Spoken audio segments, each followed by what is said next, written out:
Ja. Ja. En de vrouwtje nog? Ja. Ja. Ik ga het nog zeker laat maken, hè? Ja. Dat was op de televisie, ik heb het gezien. En die was zo op tv. Ganse reportage, oh ik vind het super, echt.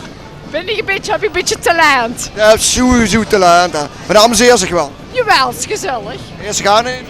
Wat bleef? Eerst een heen hoest. Hoe is dat? Wat is dat? Nee, dat hoor ik even. Eerst al moos moet je kijken. Jawel, och ja. Maar ik heb wel het hoogtepunt van de dag gehad.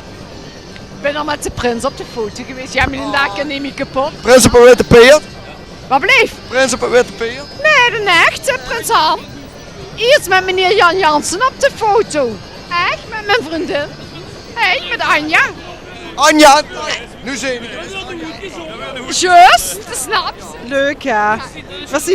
Maar het was zo geweldig bij de prins. Het was echt super. We hadden de tranen in de ogen. We waren helemaal tot bij de jury. Boeheren zijn toespraak heel en zo. Maar jong, ik wil ze niet weten. Wat een moment. Tranen met tuuten. Maar niet alleen Veerhuur, iedereen. Al die tempeliers. Ik wou even een voorvoegster gebruiken, maar dat doe ik even niet.